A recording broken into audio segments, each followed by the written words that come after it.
Every day, there are people all over the world looking to create better lives for themselves and their families. These are moms or retirees or college students, everyday people. They are Amazon sellers, and these are their stories.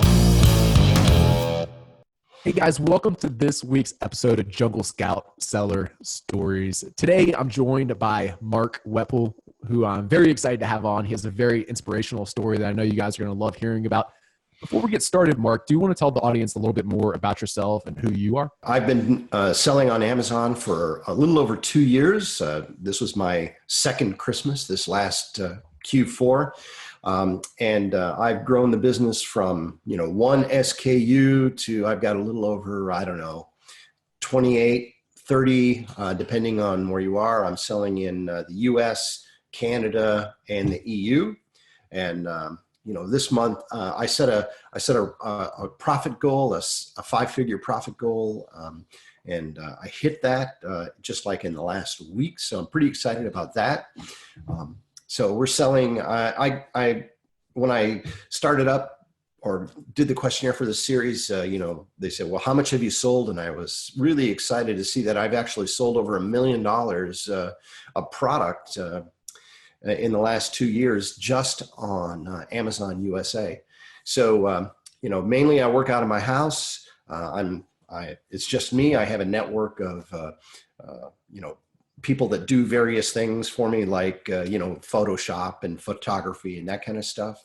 I spend, maybe 2 hours a day-ish, depending on the day and depending on what has to happen on my business. And it's great. I get to ride my bike, whenever I want, and I get to sleep in my own bed. And, that's always a wonderful thing because my background is management consulting. And so I have a management consultancy that kept me on the road a long time. And I started this business because I thought, well, here's something that I could do, and maybe I can scale it up, and I can make money while I sleep, and I don't have to get on an airplane and fly to Singapore or something like that. So there's lots more I can, give me a microphone in a room full of people, and, I'll tell you all sorts of stuff. Some of it might even be true. Well, that's a great story. So, just a few years ago, it sounds like you're working, as like a management consultant.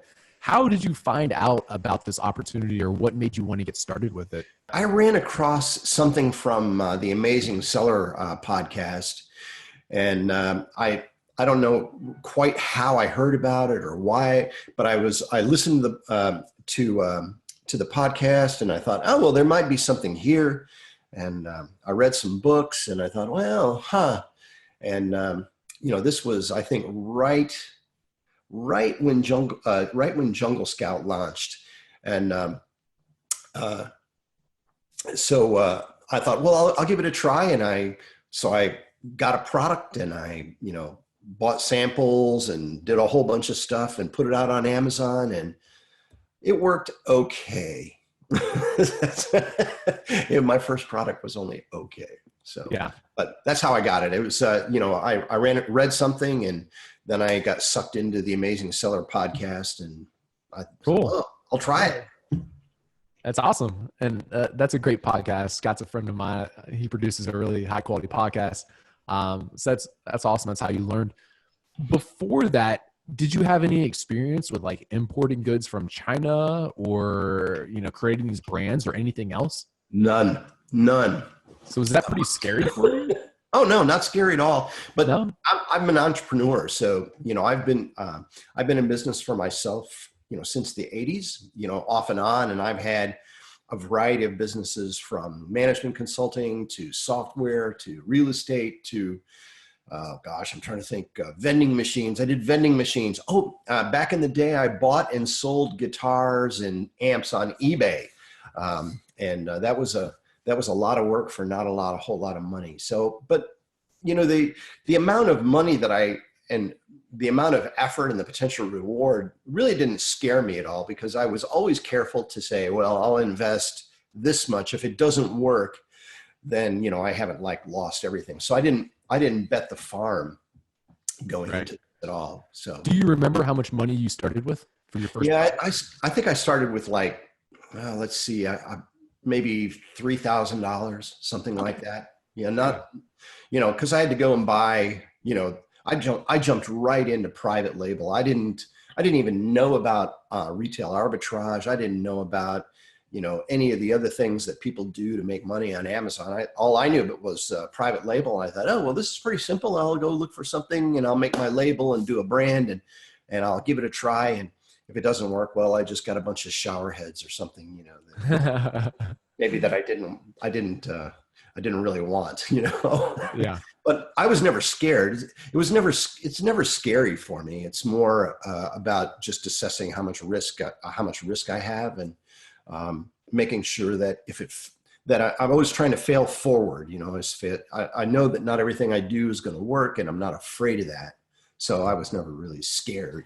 In my opinion, very common for the first product to not do very well or just break even or maybe even lose a little bit of money. Do you remember kind of how you felt when you launched that first product and it didn't do quite as well as what you had hoped? And did you feel discouraged after that? Or Oh yeah, yeah. I was like, oh man, yeah. I was discouraged. I was like, well, I wanted, because I'm reading I'm reading online all these people that launched the product and they're making $1 million, and here's my product, bumping along at 5 a day, 2 a day, 1 a day. I'm thinking, man, and it's a great product, and the people that I'd given it to, they're like, oh, this is so great, and man, I could not get people to buy it to save my life. And but it worked well enough, I eventually sold them, and I killed that product. But what it did is it just made me go back to the beginning and say, okay, I just retraced my steps, and I looked at what were the steps for launching the product, and I found the mistake, and I said, okay, well, I'm going to take that money that I didn't lose money. I got it all back. I'm going to take that money and I'm going to invest it in another product. And I did the second product, and it took off. And I said, yeah, that's it. Because I think, Scott, he says, well, 10 units a day, $10 a piece. That's kind of the guideline that he used to do. I don't know what he does now, but I had a product and it was doing 10 a day, $11, $12 a unit. I was like, man, all right, I'm going to do another one. And then I did another one and another one. So, but it was really more about retracing my steps. I had to go back and say, all right, where did I make the mistake in that first product, to make sure that I didn't do it again. yeah, is that a lesson that you can share with us? What, Oh yeah, yeah, I'm happy to to. learn from that. Yeah, I don't mean to be, I don't know what's the word I'm looking for. I'm happy to share. So what I did is I launched a product that did not exist. My first thought I'm going to go on Amazon and I'm going to go find a product that is not selling on Amazon right now. That's what I thought. Okay, I'll be the only seller and it'll be great and people will buy my product. Well, the reason that it wasn't on Amazon is because people weren't buying it. That's what I learned. So the big lesson is that you don't worry about too much about being too unique, in terms of, if you're going to sell bamboo skewers, make sure other people are actually buying bamboo skewers and, yours are not like, digital bamboo skewers that are 3 times as expensive as the existing market.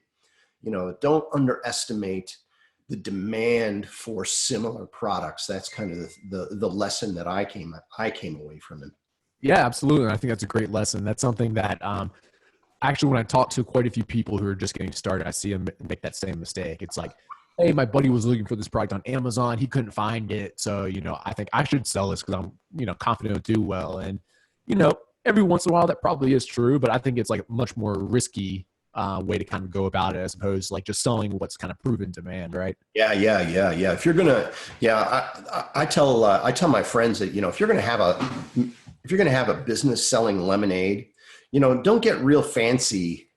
Just sell regular lemonade and people will buy it and that'll be okay. You don't have to worry about lemonade with raspberries in it, to get people to buy.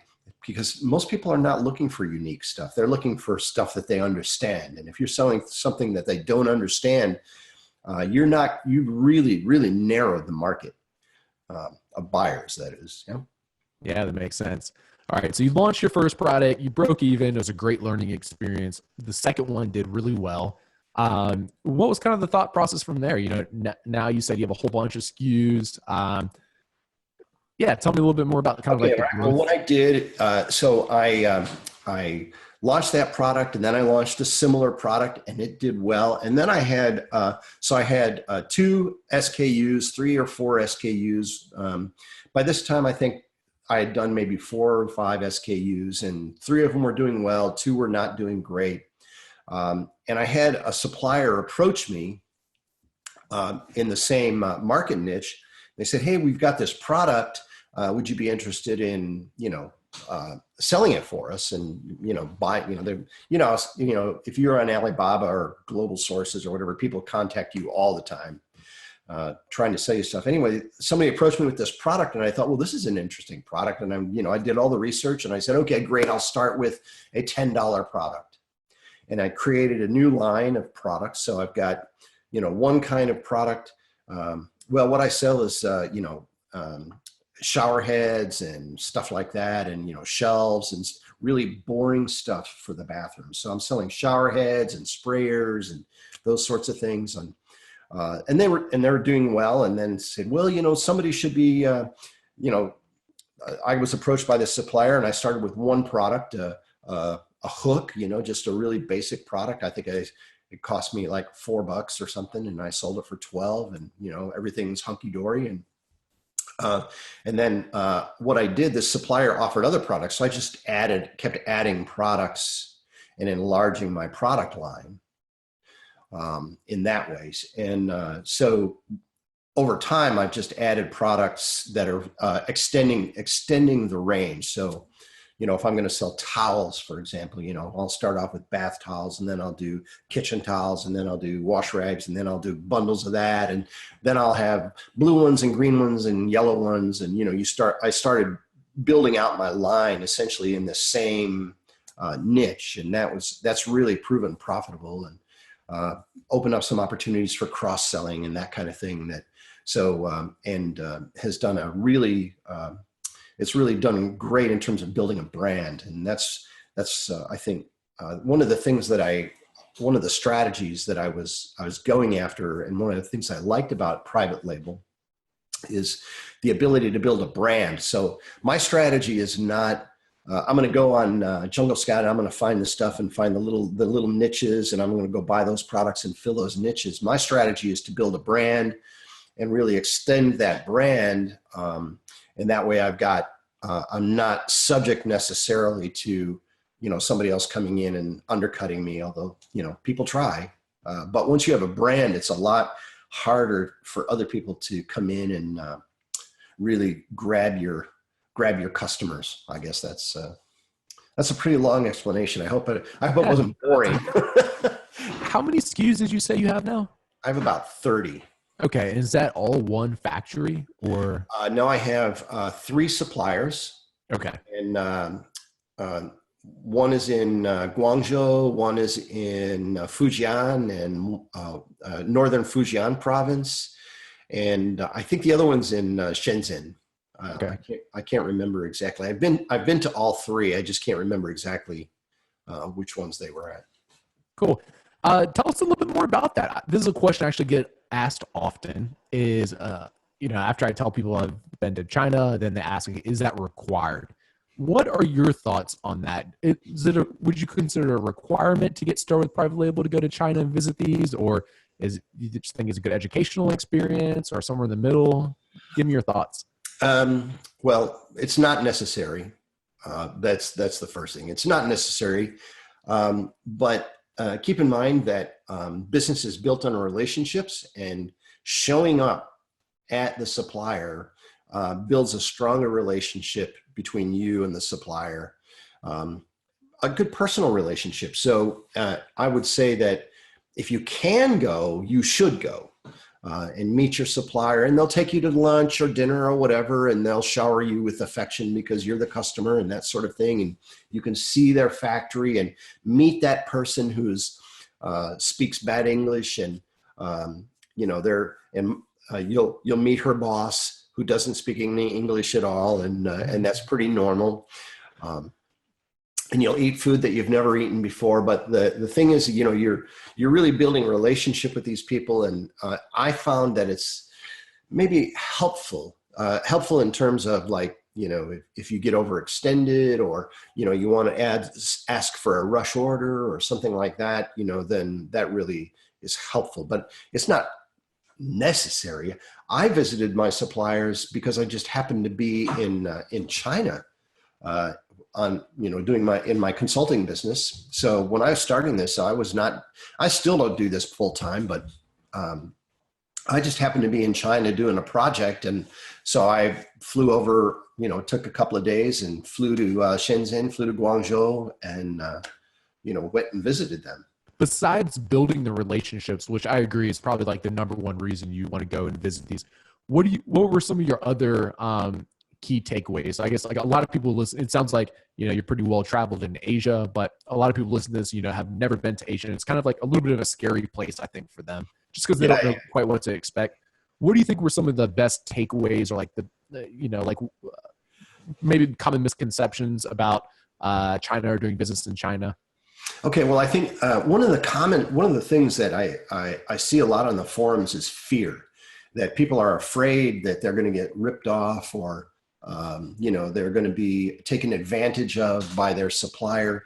And my experience is that, those guys in China are just like we are here. They just want to make money, find a good build a good relationship. And listen, trying to they're gonna really negotiate hard for the best price, and that's just part of it. But as far as going in with an expectation that this person is going to try and cheat me because they're Chinese, that is not at all how they operate. Not at all. It's bad business. It's just bad business to be dishonest. So honesty is very important in the Chinese, and that was kind of a big thing that I had learned is that they're businessmen. They're not crooks or criminals. They're just guys that, they're trying to make a better life and they're making these things. And so I don't think there's anything to be afraid of. That's kind of where the big thing that I see in terms of what my perspective is versus what I see a lot of people online. Do I give my 30%? Well, yeah, you have to give your 30% and they will send you your product because the trust street goes both ways, right? So you want them to ship your product because you didn't give them any money? No, that's not going to happen.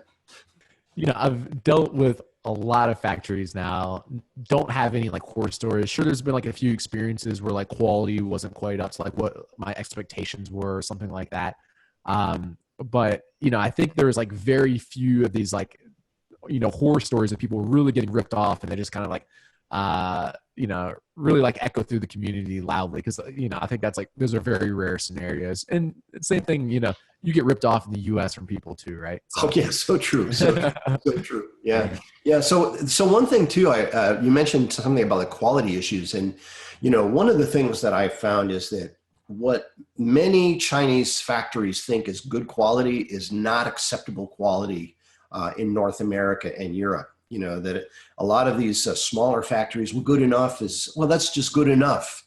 They don't really understand they don't understand us very well. They don't understand the level of quality or fit and finish that we demand that is required for us to compete in the US, I'll call it the North American and European markets.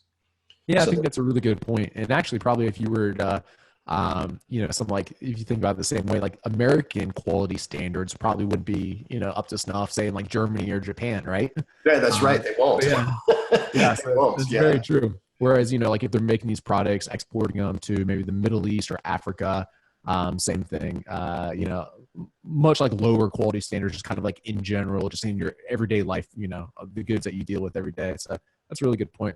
Tell us a little bit more about, I imagine a lot of people are listening to this right now and your story is very inspiring to them. A lot of people have 1 or 2 or 3 products on Amazon and they're trying to think like, okay, what do I need to do to get, $1 million in sales like Marcus had? Or what do I need to do to scale this up? Tell us a little bit more about the story of, what it took to get to, like the 30 SKUs you have today, from after you kind of learned the process from the first 2 or 3. I just kept adding. I just kept adding. So I would add one or two or three products, maybe like every couple of months. I just kept adding product. So I would extend my product line. So, and after a while, what happens is, you get, everybody kind of has their golden products. I'm sure you have yours, the three or four that consistently, man, they make it rain every month in, month out, and everything else is below that.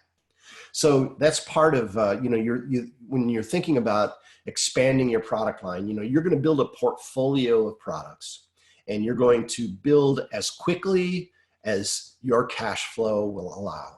So I would like to go faster. I would like to have 100 SKUs, but if your supply chain is 3 months long, by the time from the time you place the order until it shows up at the warehouse, there's a significant investment that's required. So growing, my strategy was to just keep adding product,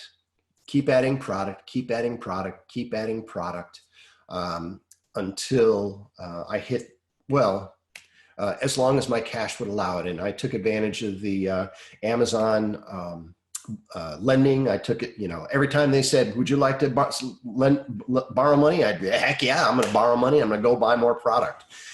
This was not, so for me, this is not my income, all right, yet, because I had a certain financial goal that I was trying to hit. So every penny that I took, that I made, went right back in the business to buy inventory. Every single, I didn't take any money out of it. I don't know. I haven't taken any money out of it yet. But that's going to change next month. So, but the idea of growing is you have to grow at a comfortable rate. So, make sure you understand what your cash flow is, and, that don't get yourself upside down, because typically, if you've got an item that costs, a lot of my items cost about $5. And, by the time they get here, so they're $6 or $7 by the time they arrive at the Amazon warehouse. And if you're going to buy 500 pieces, and if you want to sell 10 a day, let's say 10 a day, that's, what is it? That's $50 a day times 30 days. So, you figure, okay, that's, what, $1,500 a month, something like that? Or is it 15,000 on my calculator? But, you have to plan for the return before a product actually starts paying it. It's paid for, the profits have paid for its initial buy and are funding subsequent buys.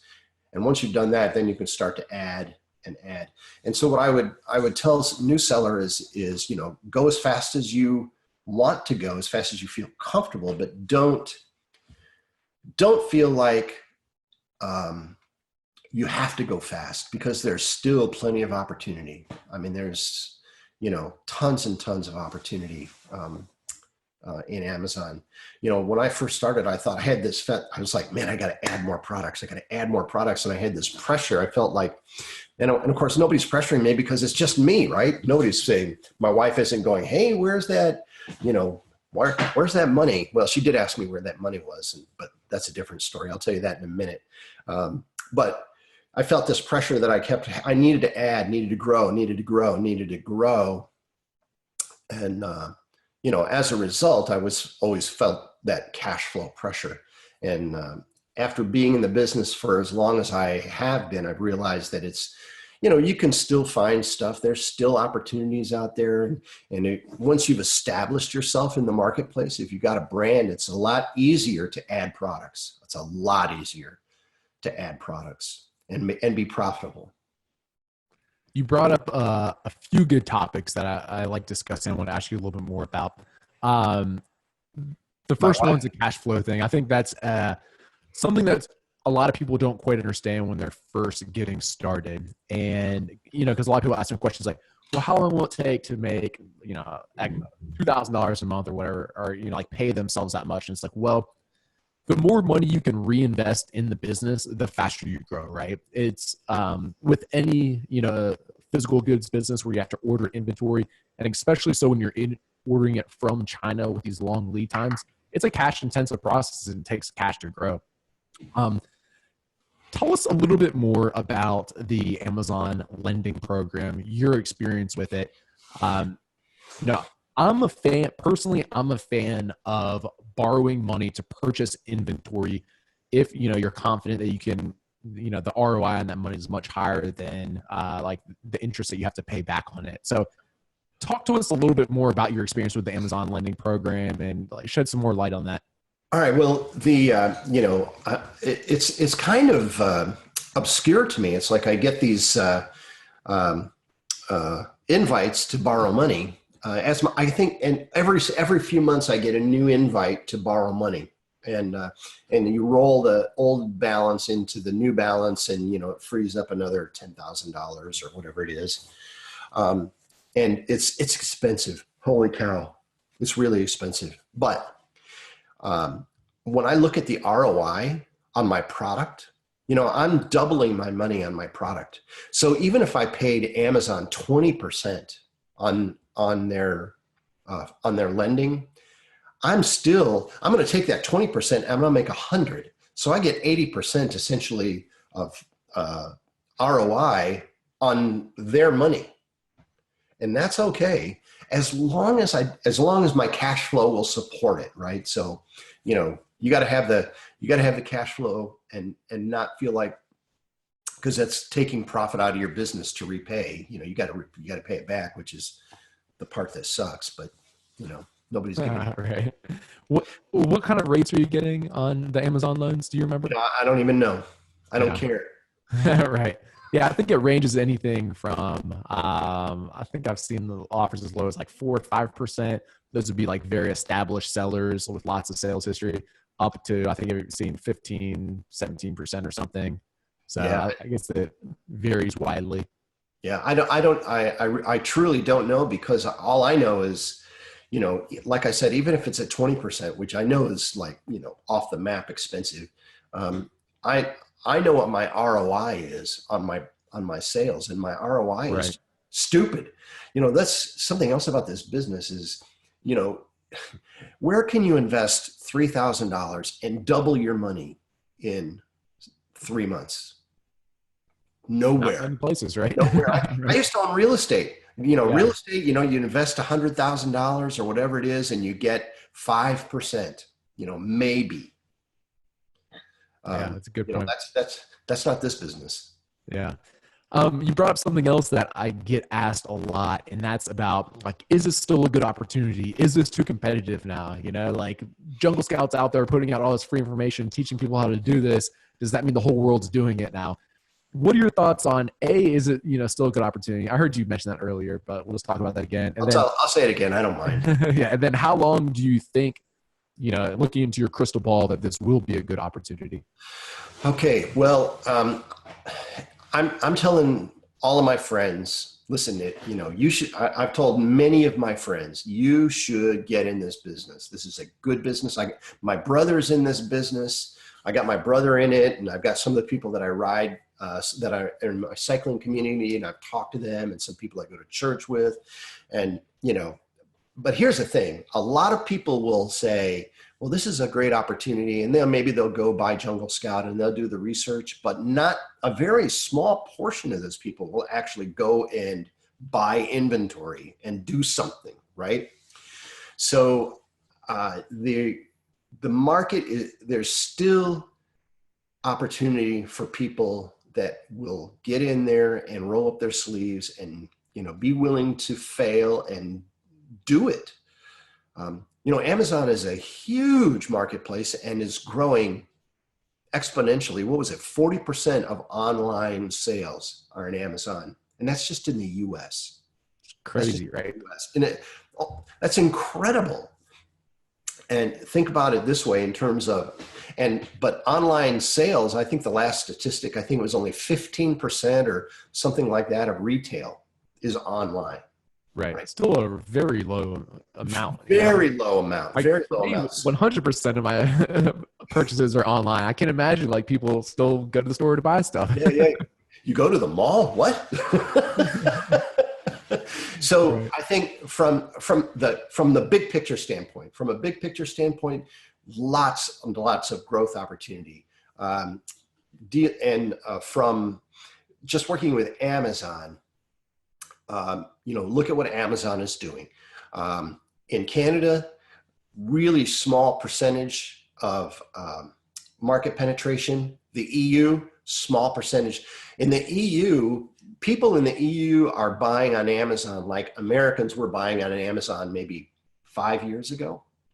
So, and there are more people there. I mean, the EU is every bit as big as it is here in the US. So there's huge market there.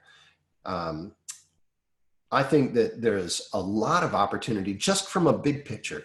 Now, the other aspect of that is, how do you compete? All right. So you go on Amazon and you go, okay, I'm gonna sell iPhone covers or something.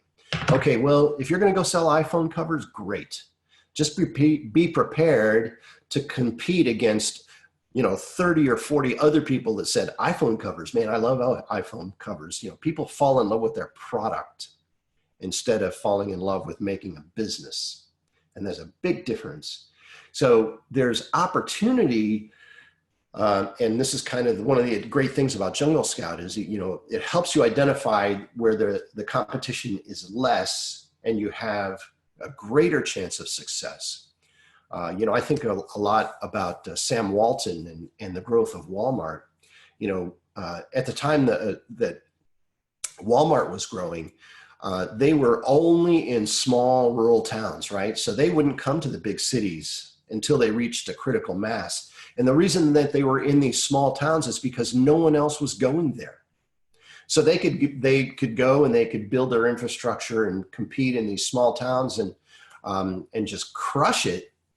And basically, J.C. Penney and Sears would leave them alone, and Kmart and those guys, they would, that's those guys, until Walmart became what they are. So the same kind of philosophy is what I'm thinking of when I'm competing. Is I'm going where they aren't.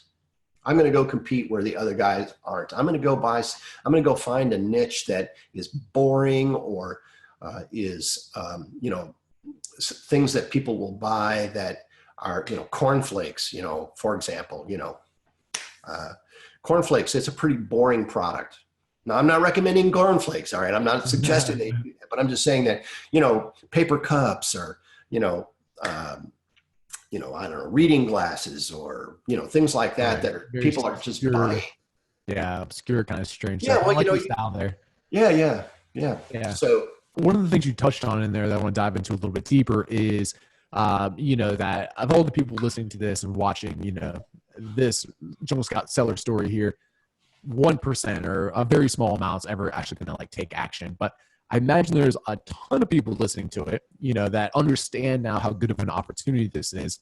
And they're like just kind of on the edge. Do you have any like tips or advice for those people of kind of like how to like get over that hump and get started? I don't know what to tell people that are that other than to just say, just do it. Suck it up and do it. Yeah. Just do it. I mean, I think the question really is, what are you afraid of? Yeah. Are you afraid of failing? Because if you're afraid of failing, you're going to be afraid the rest of your life, because you're going to be failing for the rest of your life, because that's what people do. People that do stuff fail. I failed. I had that first product that was a dog, and I had subsequent products that didn't do as well as I wanted them to do. And I've had like 16 different businesses. I told you about the electric guitars. I sold electric guitars, and, I didn't get rich selling electric guitars, but I learned a lot, and it created a foundation for e-commerce, right? So even though you may fail, all right, you're still going to get something valuable. So what you want to do is you want to do something that you can say, I'm going to commit to this. And if it doesn't work, at least I'll learn something. If you're going to be in business for yourself, you have to know that every lesson that you will learn, you will write a check for every lesson. That's the way it works. You can't, you can take the courses, and the courses are important, and read the books and go read online. But until you actually get out there, you are not going to learn. You're not going to be able to really learn. So Right. I don't know. Maybe that's not very encouraging. I don't know. No, I agree with that. I think that's really good. I think a lot of people are probably like watching this and listening to this, and I remember like myself, right? When I started selling on Amazon like 5 years ago, I think like it's all mental, but I think I just like had this self doubt that like, yeah, Mark can do that, but like I'm not smart enough to know how to do that, right? Or like for whatever, like I was just telling myself all these things like that person could do it, but like I'm not capable of doing Oh it, yeah. right? Yeah. Well, they're special. They're special. They had all of this background, or Right. he had $3,000, and I've only got Mhm. $500. Listen, it doesn't matter how big your bank account is. It really doesn't. Because it's all here. It's all here. Think about riding a bike. All right. You can read books about riding a bike, and you can watch cycling videos, and you can get all the technique, but until you actually get on the bike and ride it, that is really where victory happens. Victory happens when you're actually doing it. And even if it's small, even if it's a small step, even if it's 25 pieces on Alibaba or AliExpress, try something and go through the process of writing a listing and put the pictures up, and experience the hassle of dealing with Amazon, and get comfortable with the process, right? That's As a fellow entrepreneur, like I know like nothing goes as smoothly as we made this sound, right? It's not like just like, oh, I launched 30 SKUs and sold $1 million and whatever else. Like you experienced a lot of hardships during this too, so I want to hear about some of them. So you heard me mention my wife a little while ago. I've got this app, and I keep track of how much profit I'm making, and I'm like, hey baby, we made $10,000 last month. She's like, woo, where is it? It's right Right. here, bud. It's right here. Really, I promise it's there. It's there. It's in a warehouse someplace, So I think, one of the, I think, so that those of you that have significant others, right? And they're watching you in this journey. So, there's going to be that, you're going to have to defend your business. You're going to have to defend it, right? You're going to have to know your numbers, and you're going to have to know where you are and why is it producing a certain kind of a result, right? So bumps in the road. So I mentioned my wife, she's not a bump in the road. She's been really supportive, and she's like, yeah, this is a great idea, and I see what's happening, and she believes in it and that kind of stuff, especially since we're not writing checks to the business, that's all good, right? But I think a couple of mistakes. One of the mistakes that I made last year, and just this last in Q4, there's really two things. One is I had a big buy, and I sent all of my inventory to Amazon. It did not sell. My storage charges were, I think $4,000 or something like that. I got hit with $4,000 in storage charges that I was not budgeting for. And that was huge. So, the one lesson is if you have a prep center with lower storage rates, that's where you want to keep your inventory, because Amazon, they're a warehouse, but they're Especially during Q4, right? especially during Q4. Yeah, especially during Q4. UPS is a lot cheaper. So you want to keep your inventory at Amazon, where you can, if you've got to do a big buy to get a price break or get a freight break or something, store it in an offsite. I use a warehouse on the West Coast. I rent space, and they just charge me by the pallet, and they put my labels on and all of that stuff. And it's about a third of what Amazon charges. Nice. So that's one thing. One of the bumps in the road the mistake that I made was I just sent it all. I said, oh yeah, well, just send it all. And, it all goes into oversized storage. I've made mistakes on package sizing. All right. So one of the products that I launched is a soft good kind of a towel kind of a thing, right? Well, a bath towel is that big, right? Well, my supplier sent them in at one size, and because of the package size, my storage fee, my FBA fee, was double. Yeah, So I've had that exact same problem. It was like a half of an inch, so it was like so frustrating because we could have just done a little bit of a different size box, but still fit in there. And then, you know, like Oh, you good. said, I'm glad I'm not the only yeah. guy. Then all of a sudden the FBA fees like half that. Yeah. So that's one mistake that I made was, the using Amazon as warehouse, not paying attention to my package sizing. Another mistake that I made is a new product that I created, and I didn't pay close enough attention to the fit and finish from the supplier. And I got dinged with some bad reviews, rightfully so. The product was not up to standard. So, I had to switch suppliers, but now I have this legacy of bad reviews from, we'll call it version 1 of this product. So if you're going to, don't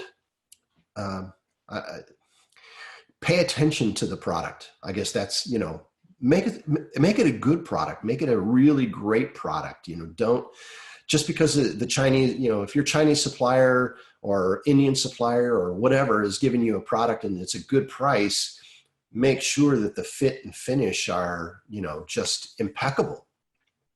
So, that was a new product that I invested a bunch of money in design and trademarking, and oh my gosh. And that was just like, I'm hoping that this year it'll turn around. I sold them all at Christmas. It was great. I sold every single one at Christmas. But because I changed supplier, I also I'm out. I'm out of stock completely. So I'm not sure if that's good or not. Good lesson. So that's a couple of them is, just dealing with, because when you get you buy and, I'll give you one more. How's this? Buying for Christmas. If you're a new seller, you have no idea what's going to happen. What did you find for your sales? Like what, like percentage or ratio did they increase around November, December?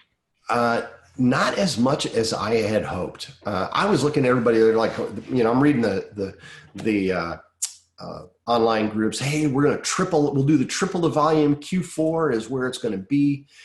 And I saw maybe a 30% bump, 40, Okay.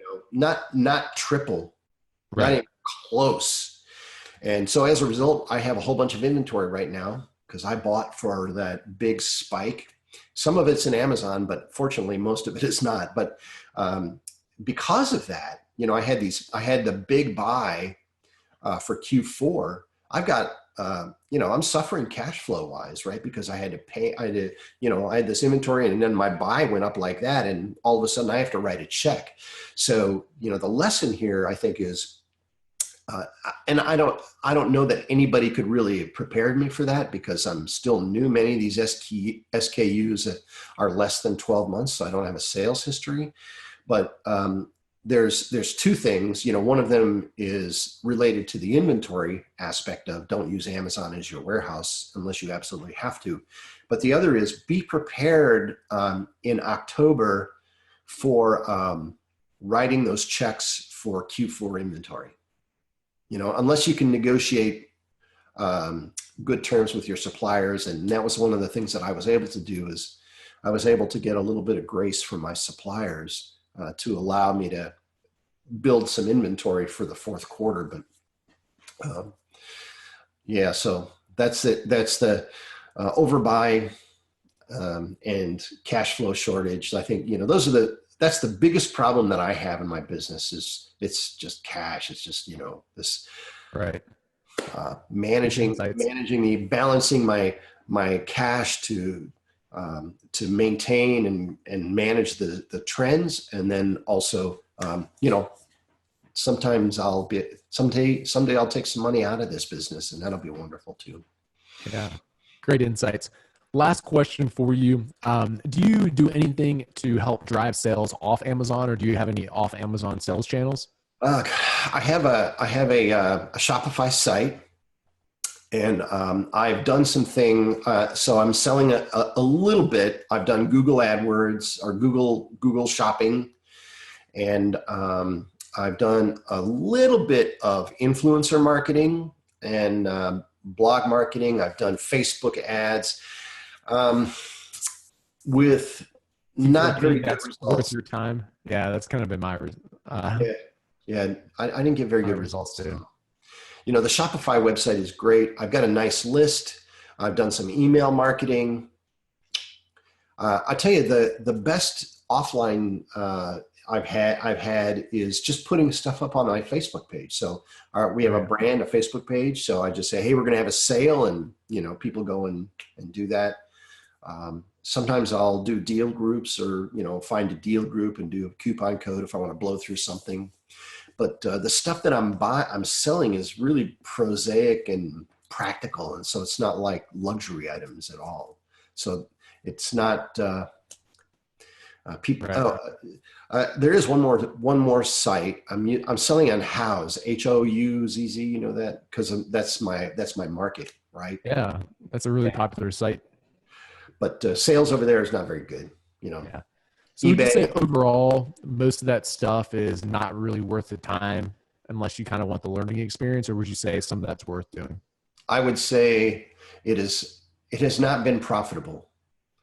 And I'm still looking for that offline opportunity, that I can, diversify off of Amazon, and I'm not there yet. I'm not there yet. That's been my experience. I'm still trying the Facebook stuff. I'm still trying to understand how to sell a physical good, through Facebook ads or Google ads. There are people that say that they do it and they make money doing it. But I'm not one of those. What I would say is that the profit is in Amazon. I mean, if you've got a limited bandwidth and, a limited amount of time, a limited amount of money, you're going to find the best return on Amazon. You're not going to find it on Facebook ads, I don't think. Yeah, that's been my experience, and everyone that I talked to, all Amazon sellers, pretty much, everyone I ever spoke to about it, that's kind of what it comes down to. It's like everyone would love to diversify off Amazon and have all these sales channels that all perform well. But at the end of the day, it's like everyone just makes all their sales on Amazon, or like that's where all the profit is. It's like, we'd love to be diversified against 20 channels, but it's like, man, yeah, that'd be great. That'd be great. Right. Cool. Yeah, because I think we all have this this fear of Amazon, right? It's like, okay, they control the channel, they control our channel, and it's like, and you have a substantial investment with those guys, and they control your channel. And if they get mad, you're sunk. You are sunk. So I think that's kind of every entrepreneur's secret fear, I think. Yeah, that's very true. I think I've also found that at the end of the day, most of those fears that we have about Amazon shutting us down or whatever else, most of them are pretty unfounded, I think. But it's just kind of typical entrepreneur nature to worry about things like that. So yeah, exactly. Yeah, so trying to maintain that. Okay, we've got this, but if this ever goes bad, because we're always thinking, okay, well this could go wrong. That's kind of just the way that we think. Right. So, well, Mark, thank you very much for coming on. This has been very educational. I've really enjoyed hearing your story. I know everyone else watching this has as well. Are there any parting words you'd like to leave us with? Parting words. I think that I said it earlier. I'll say it again. There's still opportunity. Don't be afraid to fail.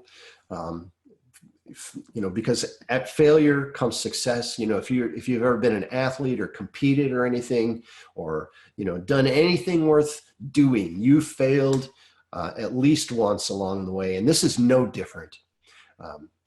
Just keep at it. And it's there.